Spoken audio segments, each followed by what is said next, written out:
Look, go to Lebanon, you know, 2 hours of energy a day, a whole weekend without energy. It's really, really, really, really tough. Miss Cornelia, shall we start? Sorry, it's 1 o'clock. Okay, now we can start. Başlayabiliriz Ali Bey. Welcome to our afternoon session. Now, with regard to the 2021-2022 academic year of OSTİM Technical University, we are commencing our panel. We have international guests. The title of the panel is The Next 25 Years, Business, Technology and Business Dynamics. Our moderator and speaker will be Dr. Cornelia Meyer, the CEO of MRL Corporation from London, Dr. Gal Luft from OSTİM Technical University, Dr. Filippo Focacci, CEO of Decision Brain. Dr. Cornelia Meyer, can you hear me? Yes, I can hear you, sir. Selim Bey. Thank you. The floor is yours, madam. Selim Bey, thank you very much for handing over. Thank you for OSTİM Technical University for giving us the wonderful opportunity to have this conversation, which is very timely and very important. And I may not physically be in Turkey, I may be in Switzerland, but behind me over there, you see a picture of a beautiful mosque in Istanbul. So Istanbul or Turkey is with me, even if I am not with you. So let us go directly into our panel. The panel is the next 25 years, business, technology, and skills dynamic. The pandemic has accelerated the role of technology plays in life, work, education, and play. There's no way to turn the clock back. The question now is, how does business, how does society at large adapt? Other questions are, how much can we predict what's in store in terms of development, especially if they go well beyond our imagination. 25 years is a long time. And if we think back 25 years, a lot has happened that we could not predict. The topic is about nothing less than the future of work. How will business be organized around technological advances? What skills will be required in the workforce? What should we expect from the state in terms of making available the prerequisite infrastructure? How will it be financed? And what are the energy requirements? Mr. Luft has a lot to say about that. Who will be the winners and who will be the losers? I will talk about the losers. Who will fall through the cracks? The aim of this panel is to look into the future and discuss how technological advances will impact business and what ramifications that has for skills required of the modern workforce.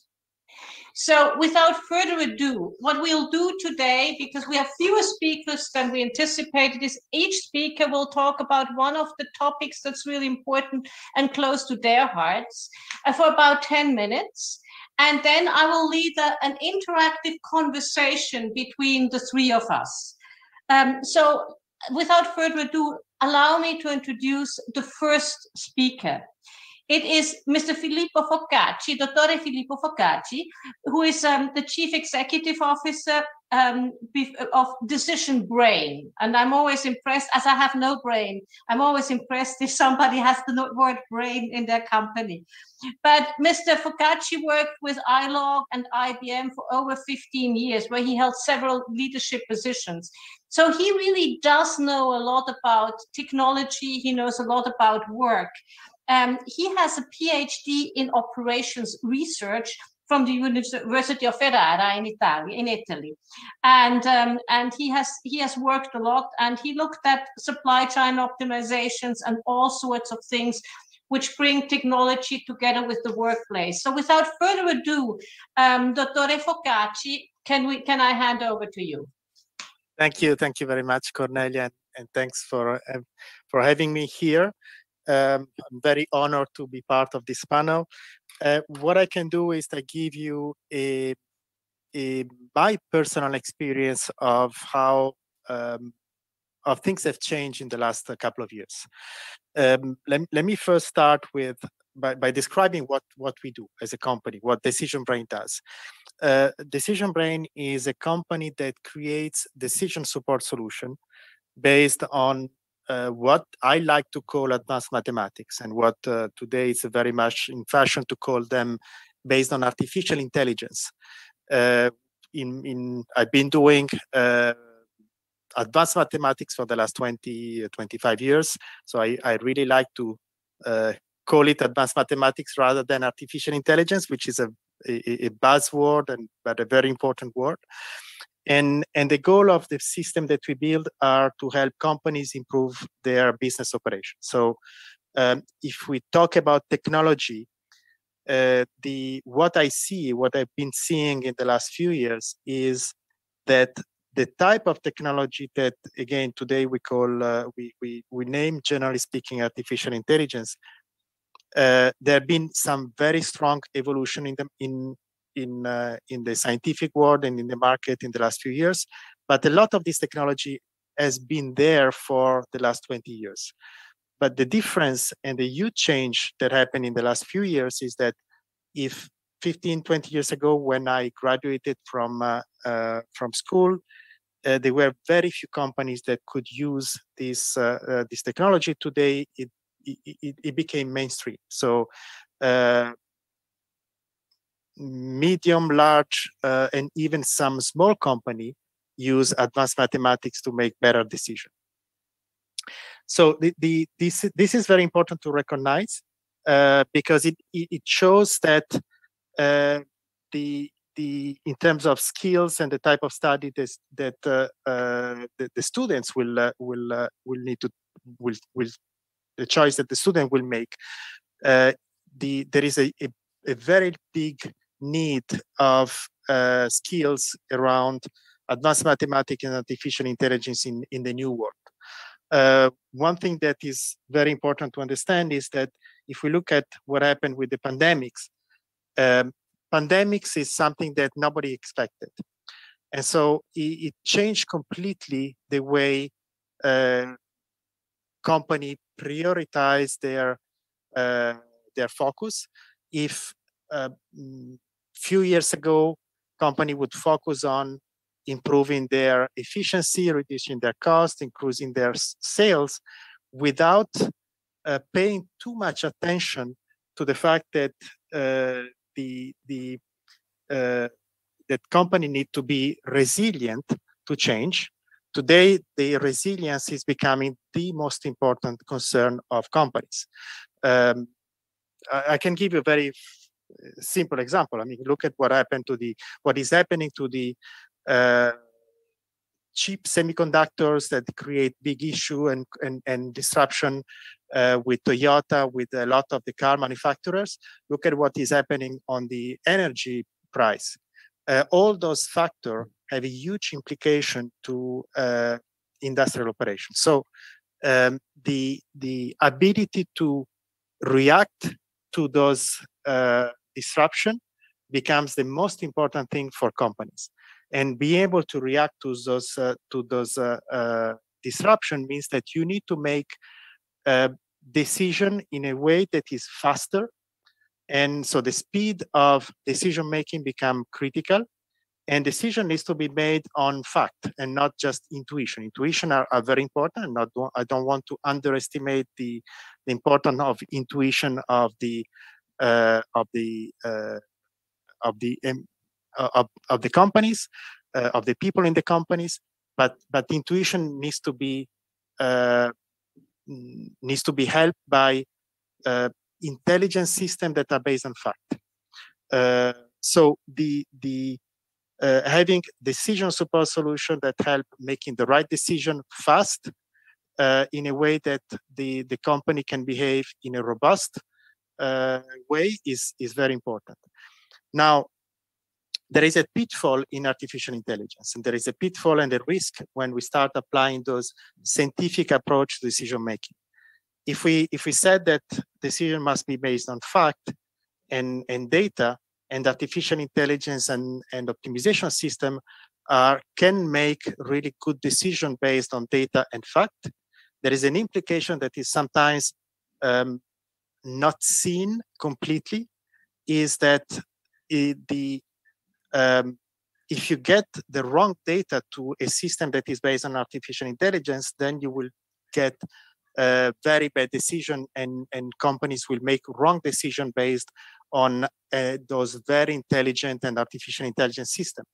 So there must be a new generation of employees and processes that will make sure that there is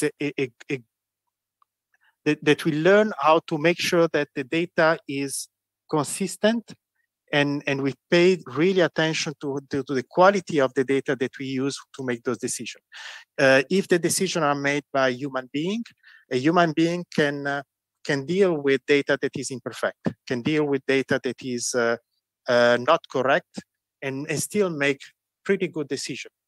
A machine will have a much harder time making good decision if the data is not correct. So there is a sort of evolution that needs to happen in companies to make sure that the data that we consider and that we provide as an input to those intelligence systems is of a better and better quality over time. So in conclusion, if I have to suggest the students a way to progress in their career path and so on, it's important that you focus on being able to focus on learning how to make good decision in taking advantage of all the new technology that is on at your hand, but at the same time make sure that you can have a good judgment of whether those decisions are good or bad, and not fully trust an AI system or a system based on advanced mathematics without validating that the system is really providing the right approach. I have three very short and crisp follow-up questions for you, Dr. Focacci. The first one is, you know, when we look at AI, and forgive me, I'm not calling it advanced mathematics. I'm an econometrician by training, so to me, AI is something way above my head. But when I look at AI, I mean, there's a lot of AI in general things that we use every day, be it Facebook, be it, I mean, I'm not using Facebook, but WhatsApp and so on, Twitter. There's a lot of AI. How much do we really know how much AI we have? That's the first question. And then you said there is that human judgment that's needed. I would agree with you, but can we see an evolution of AI which can actually make some of those judgment calls? That's the second question. That goes way into the future. And the third question is, these new students that you want to educate, do they need to be more of the engineering, natural science ilk? Is there any room left for economists and social science people? So the first question on the the how much AI we use without knowing. We probably use too much AI without knowing. So this put a lot of pressure on the regulator, on companies that regulate some of the AI systems that are in place. I can give you an example of a system that are used by what I would call, generally speaking, booking system. When you buy something and the system give you a price. How much transparency there is in how this booking system works? Is this something that is it from an economic point of view? Is it the system is making fair decision with respect to competition, or as a booking system, do I give more advantages without saying it to companies that pay me more money, for example? So there is a big open question that is really an open question for the legislator that is the transparency of how those systems will work. So there is and if I can say something here, we just saw that in the hearings of the whistleblower of Facebook on last week, right? We just saw that. Yeah, absolutely.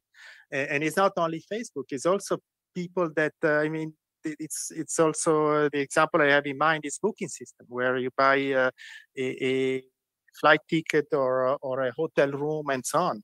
What is the transparency between, in terms of competition between two different hotels? We don't know. We don't know.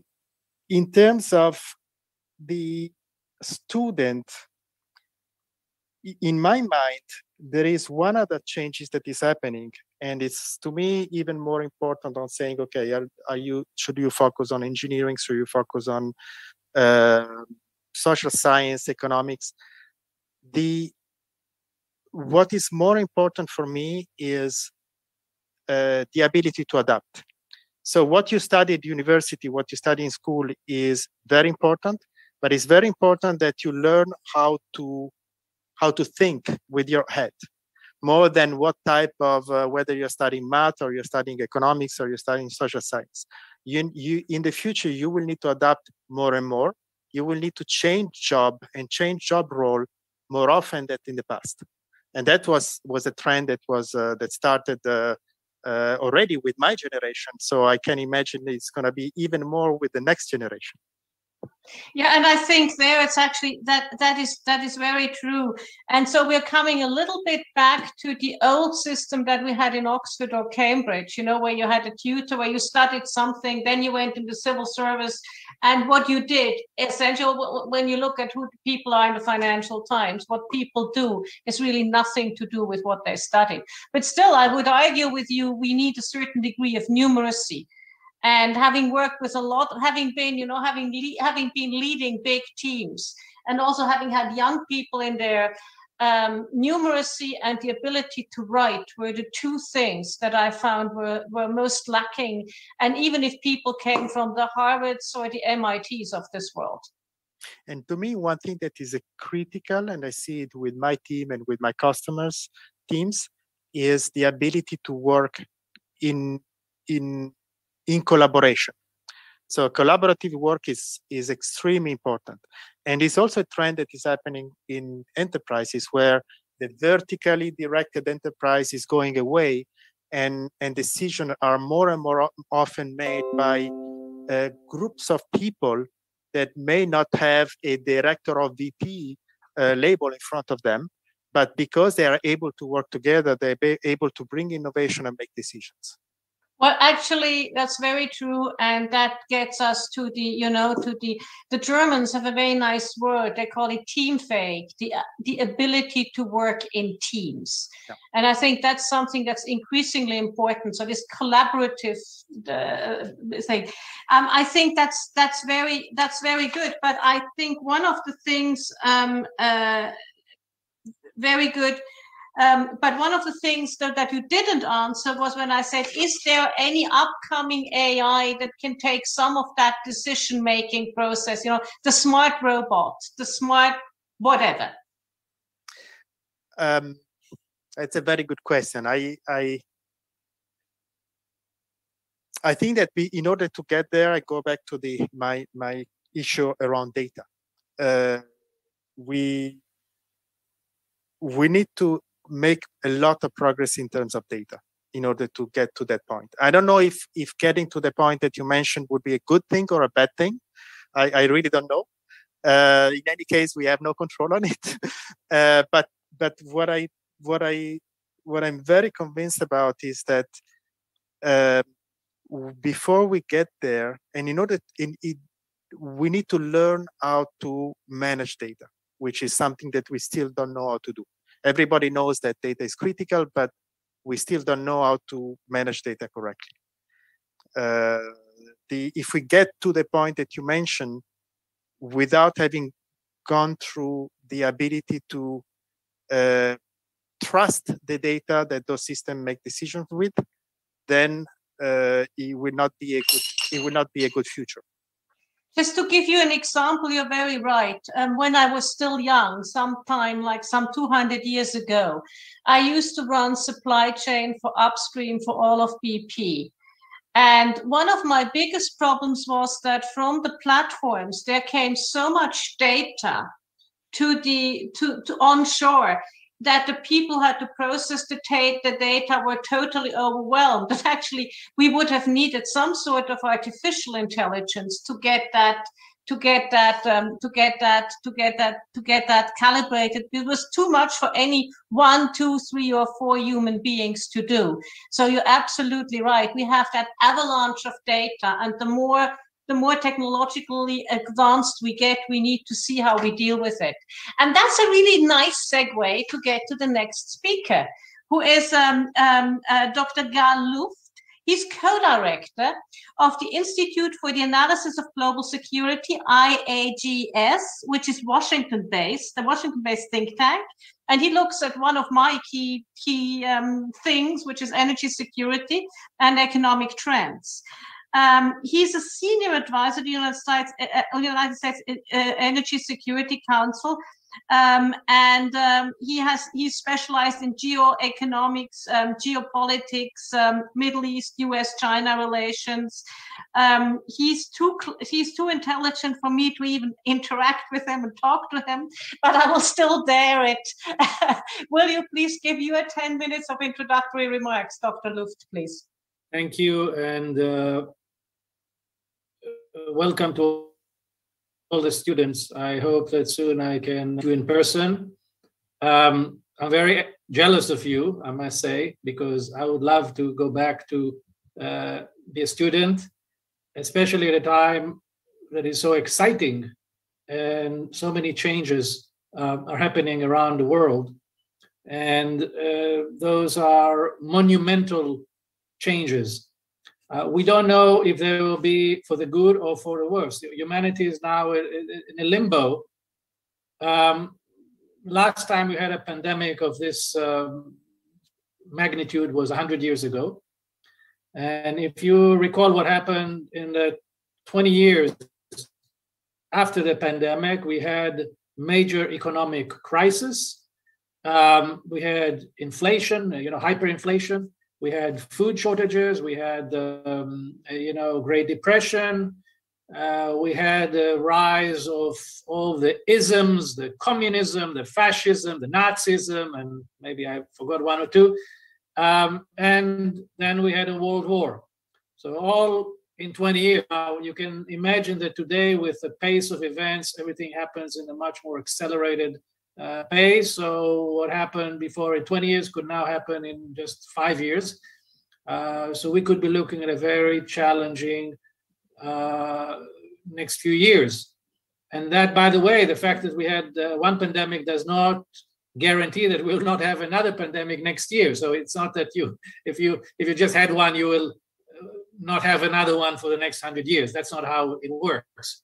So a lot of strange things can happen. But not to be too pessimistic, also good things happened in the 1920s, so much that some people refer to them as the Roaring '20s, because we had enormous changes in culture and economics.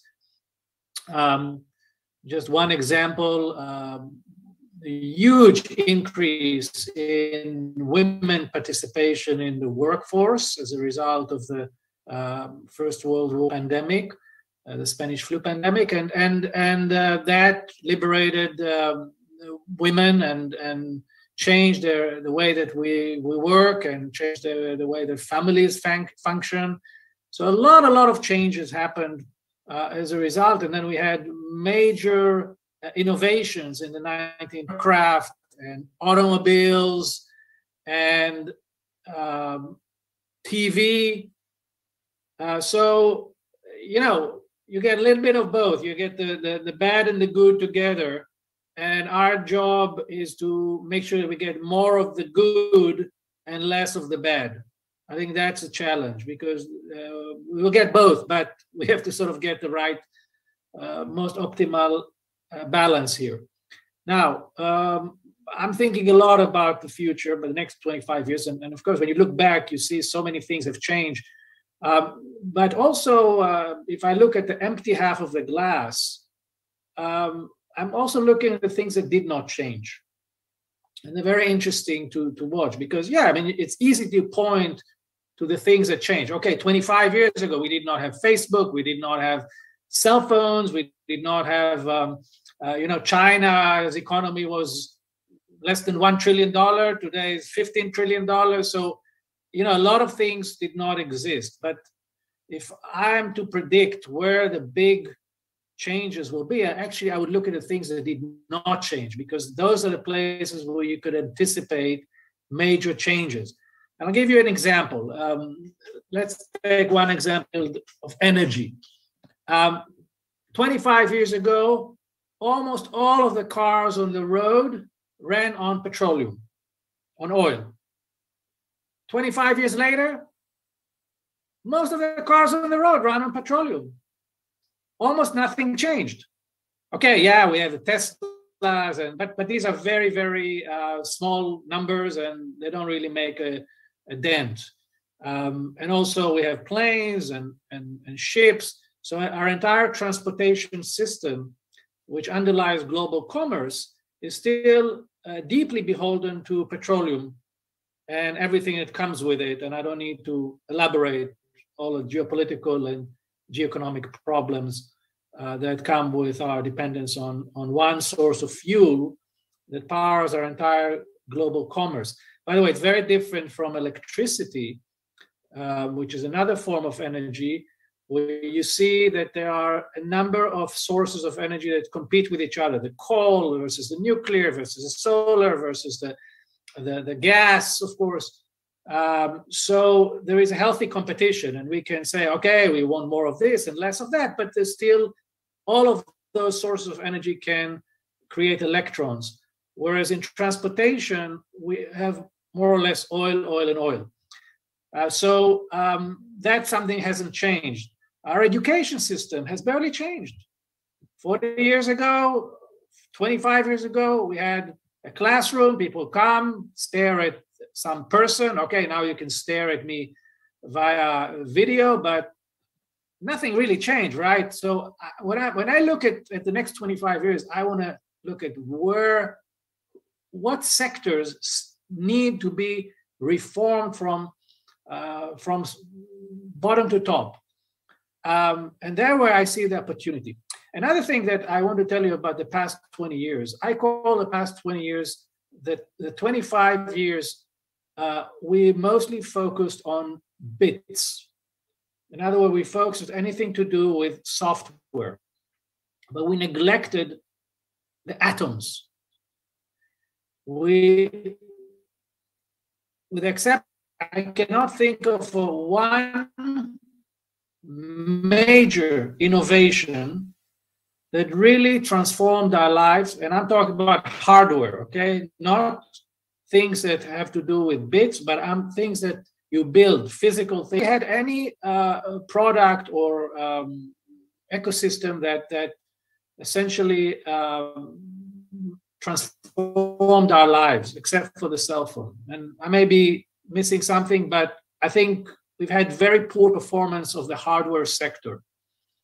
Yeah, we get a coffee machine we did not have, but these are not strategic inventions. These are really gadgets, okay? I'm talking about things that really, really change our lives the way that cell phones did. Because if we didn't have a smartphone, we wouldn't have all the apps, and we wouldn't have all the things that we do, all the social media we wouldn't have. So this is really important to think not only about bits, but also about atoms. And I think that the big changes that will occur will be that we will find more and more opportunities in the field of atoms and in the field of decentralized manufacturing, because our manufacturing sector has been very, very centralized.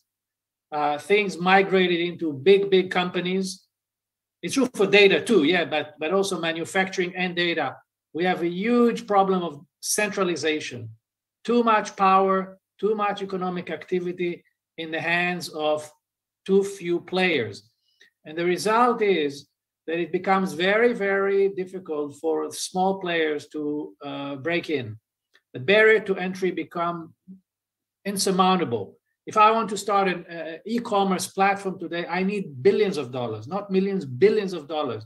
And there's no way that entrepreneurs can come up with billions of dollars, right? So it's the barrier to entry is so high that it's really impossible to enter. And I think that what we will see in the next 25 years is more and more decentralization of everything, more and more atomization of everything, and more and more people, and I think this point was mentioned before, because we are human beings are collaborative creatures. We like to collaborate, and we also like to share, it turns out. And I think that's the difference between your generation and my generation. I'm a generation that grew up on the idea that if in order to succeed, you need to dominate, you need to own the market, you need to monopolize, you need to control and destroy the competition. That's sort of, but I think that the new generation is very different. It's a generation that is very keen on collaboration, on sharing, and is less obsessed with the notion of I have to own, I have to protect, I have to surround myself with patents and defend myself against copycats and competition. No. So I think that this is a very interesting cultural change that is happening too. The last thing I want to say, which I'm thinking a lot about, is I think that we, in the 10, 20 years, have been paying a lot of attention to social media. And what I predicted will happen, we will have what I call a social media fatigue, because culture changes, people change, and each generation has its own priority. This was now a generation that was obsessed, became obsessed with social media. I looked just a few hours ago at the list of what we call the top 50 influencers in the world. And you know, I was shocked. The so-called influencers, the top 50 influencers of the most of them are football players, singers, and celebrity, all kind of, by the way, 3 or 4 out of the 50 have the name Kardashian. And I think it's a sad testimony that in the top 50 most powerful influencers, so to say, we don't have one innovator, we don't have one thought leader, we don't have one person that comes from the world of faith, from you know, very shallow people, I must say. I don't want to belittle this, but I think that we have it calls for some correction, not only when it comes to technology and money and this and that, but also when it comes to our values. And I think that we will see a cultural revolution, not only technological revolution. We will learn how to appreciate things that we have neglected over the past 25 years. We will learn how to appreciate meaningful human connections.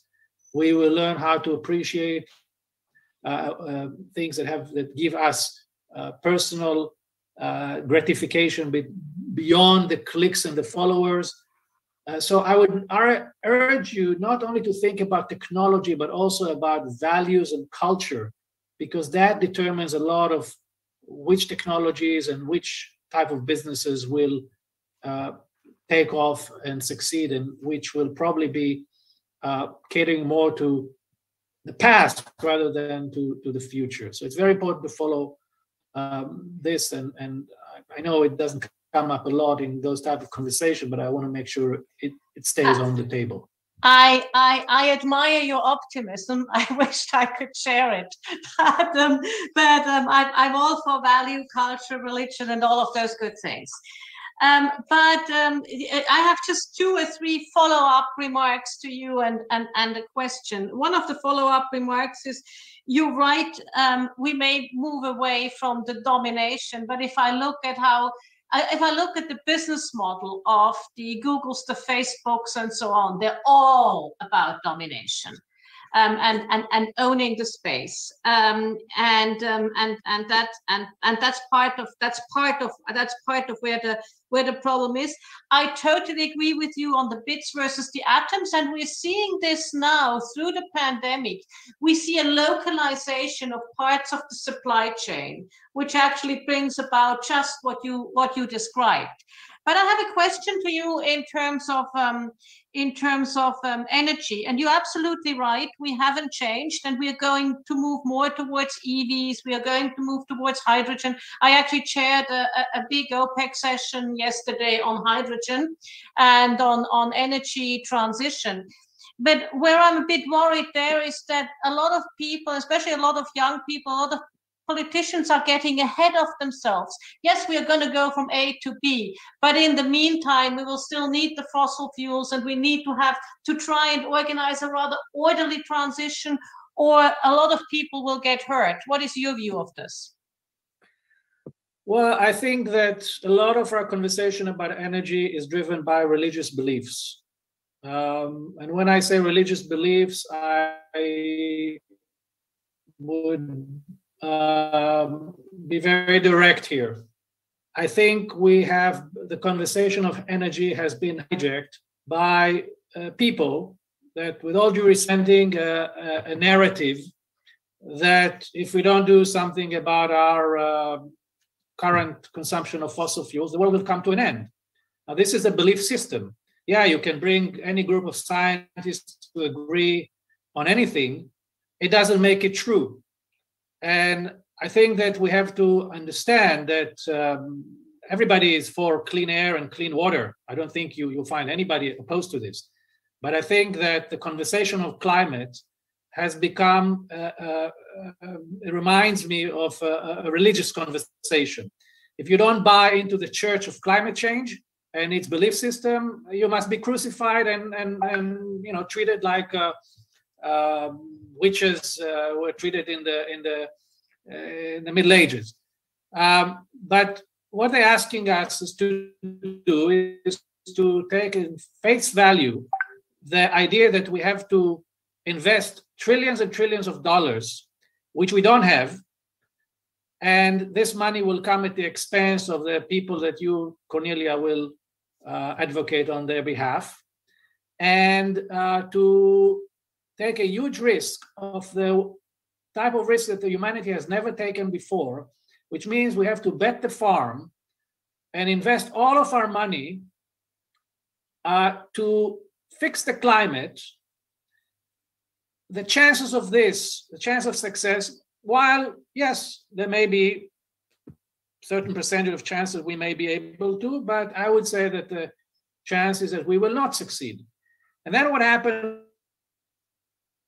is that we throw trillions of dollars, and we will be missing trillions of dollars that could be used today to address poverty, to mitigate natural disasters and so forth. And I think that we run a risk of lose-lose situation here. And I would love to have a much more informed and rational conversation about this than a religious conversation. And unfortunately, the current culture, particularly dictated by the rich world, by the developed world, particularly the United States and Europe, these are rich people who have no understanding what it's like to be poor, and they're not even enabling this conversation to happen. I, for myself, insist to talk about it in every forum, and I think that we will have a very different conversation after people realize, like they do now in China and India and other places, that running too fast. But I'm sorry, I don't want to interrupt you, but I need to interrupt you. Otherwise, we'll go helter-kelter with the schedule. But alhamdulillah, finally somebody's seeing the light on this one. You're speaking to my heart, Dr. Luft. So I'm now coming to my very short talk. And this is precisely, we're all talking about the climate emergency. I am a little bit worried about a a social emergency. The pandemic has changed a lot, and it has made all of us move much more onto the net, onto the web, and we are using AI, we are using all of these things knowingly or unknowingly much more. But it's also exacerbated inequalities. It's exacerbated inequalities within the OECD countries between the poor and the rich, and it's exacerbated certainly inequalities amongst countries. I mean, I just look at where the vaccines have gone, and that maybe about 3% of Africans have been vaccinated, whereas in your country, the country you are currently in, I think everybody has been vaccinated, and in the country I'm currently in, everybody who wants to get vaccinated could get vaccinated, but sadly not everybody wants to get vaccinated. And you know, we really need to think that the pandemic has brought about changes in the way we live our lives, be it socially, be it we play, how we work, you know, from home office, how we get educated remotely, right? We are now sadly not all in Ankara, but we are in wherever we are. And we need to see how this will affect the way forward.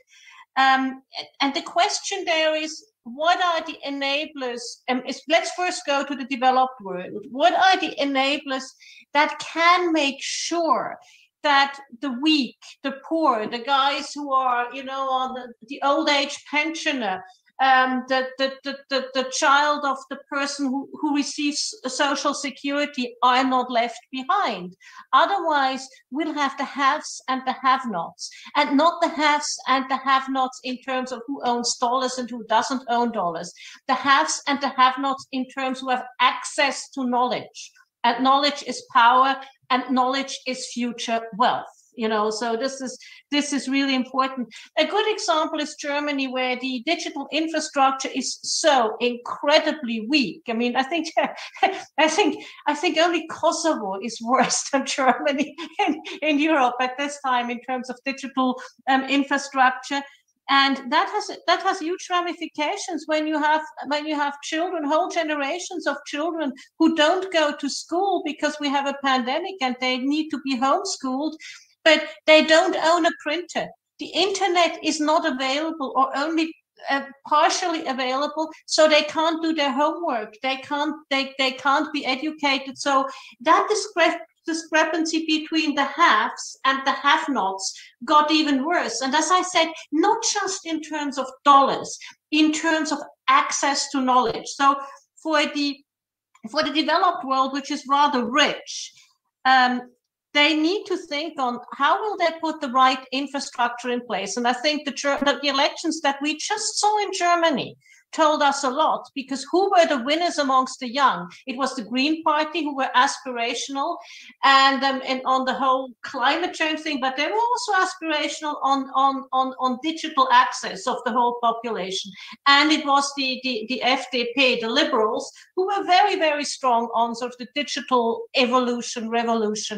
And that is the people the young voted for. So there is a groundswell there of people who know that something's got to happen. And I would just urge to really take care that we take within now the first world, the weaker segments of the population along, because otherwise we are creating a two-class situation. And you know, a stable society is a society with a strong middle class. And we are just moving away from that with the speed of light. And then I come to the family of nations, and I look here at the poorer countries, and that again is a very difficult thing, because they need access. And energy is important, Mr. Luft. Energy is incredibly important. I'm on the advisory board of the Middle East North Africa Association, FinTech Association, and I'm in charge of talking to central bank governors, multilaterals, and so on. And I had a very interesting conversation to a central bank governor from a fragile state, which shall remain unnamed. And he said, oh, you know, I can't collect taxes. If I could just turn my currency into a digital currency, then I could, you know, deduct at source and all of these things. And I said, well, Your Excellency, that is a brilliant idea. How about your electricity supply? And he said, oh, yes, maybe there is a problem, and that, and you know, and there we get into the problem. So the onus is on the developed world to ensure that the developing world gets the access to the infrastructure that's needed to deal with this digitization, this digital revolution that we're all going through, because otherwise we won't just have a two-class society within the OECD world. We will have a two-class society, which we already have, but it will get exacerbated amongst the haves and the have-nots of the rich and the poor countries. And again, if you don't have money, that's one thing. But if you lack out on access to this critical technology, you forego your future. And that is even worse. So it's upon us, and it's upon all of you students to really, whilst you think about how you should be educated and what you should do, not to forget the weak, not to forget the weak in your own countries, and not to forget the weak amongst the family of nations. So that was sort of my plaidoyer for the week. And I think we have about 10 minutes of a conversation. And might I ask, because we have not heard from Mr. Philippe, from Dottore Focacci, may I ask Dottore Focacci to maybe tell us what he thought about what he's heard today? Did it resonate with him? Did it not resonate with him? What should the youngsters take from what we've just discussed? Yes, I think that the what you just said on the never forget about the weaks, and making sure that we avoid this separation between the poor and the very rich, and make sure that the people who need to get access to the digital world, need to get access to instruction, are never forgot. This is very, very important. It's very important in for the future of the society. It's something that everybody is, especially the young generation, fortunately, are doing a much better job than the older generation, in my opinion. If I see I lead a relatively small team here in my company, and what I see is that the team that I lead, that are typically younger than I am, they don't only care about the job that they do, the money they make. They care about, why am I doing this job? Why am I doing? What is what am I contributing to the society? So it, as an entrepreneur, is also part of the of what we do to make sure that we bring back, that we give back something to the society. So we, on our side, we have a number of initiatives that go in this direction, and those initiatives, in many cases, are extremely important for the motivation of the people and the team. So it's what you describe is critically important. I'm very optimistic from that point of view, in the sense that even if we see a divide, we see much more than in the past the fact that people care about this divide, and they want to act to reduce it. That is optimistic, and I'm glad because you're close to young people. You have a young company, you're close to young people.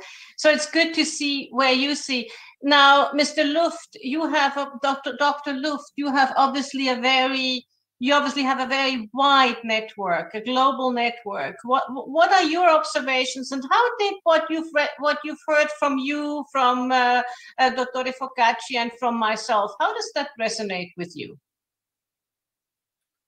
I think the big question is, what is the role of government in all of this? And we have a problem globally, and I'm not being now referring to any specific government, but overall, I think we have a huge problem now that government is being viewed more and more by more and more people as a problem more than a solution. And we have to ask, what is the role of government in all of this? What government will be good in unleashing the innovative spirit and allowing young entrepreneurial people the best conditions to really take off? I think that two things are a must. First of all, we need to allow access to capital. The capitalistic system today has left too many people in the cold.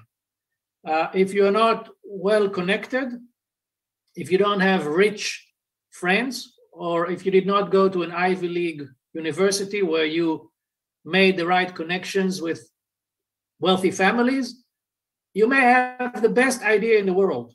You will not be able to execute it. And we have to find a way to allow better access to capital to young and entrepreneurial people. And that's something a government needs to put much more effort into. Government today favors the financial system and makes the financial system stronger and stronger. And the financial system is erecting walls that don't allow any of the money to be shared and invested. The second thing governments can do is to improve our access to tools. You know, if we want to build things, we need to have tools. If we don't have tools, and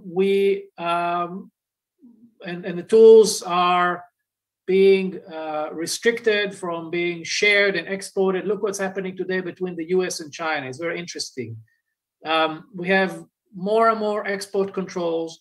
We have more and more tariffs. We all talk about the need to do this and that, but at the same time, we don't want to share technology because the other side may be stealing it, all kind of stories that we are being told. But the point is that if you don't have, if you erect all these walls, there will be no collaboration, and the world will get smaller and smaller and smaller, and we're losing all the synergies that globalization has enabled us so far.